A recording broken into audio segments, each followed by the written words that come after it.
A longtime Liberal stronghold is now up for grabs as many voters in the riding of Toronto-St. Paul prepare to choose a new MP on Monday. But with the Liberals trailing the Tories at recent polls, the outcome of the race appears to be far from decided. And that's why we're bringing in Adam Vaughan, a principal at Navigator, former MP as well, no stranger to CityNews.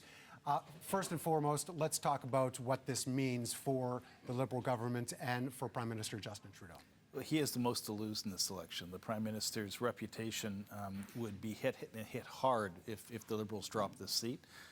It's been Carolyn Bennett's seat for a long time. It's known as a bellwether riding, but it really hasn't been since the days of Prime Minister Brian Mulroney, back in the days when John Robertson and Ron Atke used to trade it back and forth. But if the Liberals lose this, there is really a serious conversation that starts this summer about whether or not they can win with the Prime Minister still as leader. The Conservatives, on the other hand, just have to come close to claim victory, and that makes it a little bit easier for Poilievre. But at the end of the day, it comes down to who wins. And if the Liberals can hold this, then we move on to the next set of by-elections, because there's another one coming in Montreal. If, in fact, they lose, however, there is some chatter about perhaps maybe it's time for Justin Trudeau to step down. Yeah, the word at the door is that there's a protest vote sort of blossoming in the riding. And unfortunately for the Liberals, sometimes the protest vote can go NDP and Conservative, and the Liberals will hold the seat by running up the middle. The trouble here is that the NDP apparently is not running as strong a campaign as the Liberals would like, and so the protest vote, unfortunately, seems to be pooling around the Conservatives. Now, they have a long way to go, and it's one thing for people to express displeasure at the door. It's another thing to get to the ballot box on a muggy, sort of June afternoon. So the Liberals have to really focus on getting out the vote. The good news for them is they have the vote identified. They have the machine to pull it. The question is, are they pulling protesters to the ballot box, or are they bringing loyal Liberals?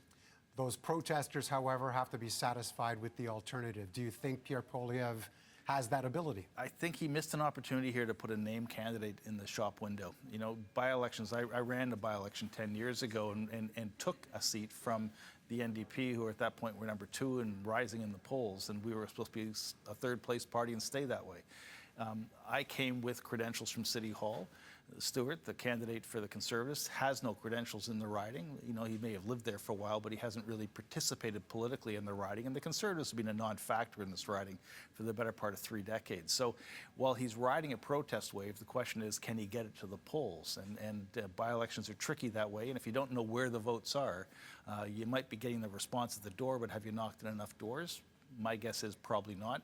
As a Liberal, you hope they're going to hold on, but it'll be interesting to see exactly how much of the protest vote shows up and where it shows up in the riding, because that'll tell the tale as to whether or not Trudeau survives the summer. Should voters actually want to do the deep dive and see, okay, have my Liberals done enough to this point? What kind of issues are going to be a deciding factor? Well, the riding, is sort of described as an affluent riding, but it's got one of the highest tenant counts in Toronto, affluent senior tenants, and so housing remains an issue. Affordability and retirement factors remain an issue, but there's also part of the riding towards the West End, which has a large Caribbean population, and the Liberals have been very strong within the Black community, within the Caribbean communities. Big announcements down at Bathurst and Bloor with the cultural centre, the largest capital investment into the Black community in the history of Canada, made on that announcement by Christopher Phelan just a few weeks ago.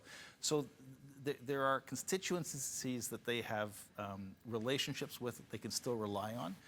Leslie Church, who's the minister there, was Minister of Culture, had a long record inside the governments at Queen's Park. So there are relationships there, again, that she can pull on. And as a named candidate, she is more of a named candidate than the Conservative, and has Liberal ministers coming in, pulling on particular parts of the riding. So there are the elements there for the Liberals to hold, but they're going to have to pull every vote, and they're going to have to pull every vote hard, and every Liberal in the cities should be pulling the vote on Monday if they want the result they're hoping for. It's going to be interesting to watch. Adam Vaughan, former MP, thanks for joining us. No worries.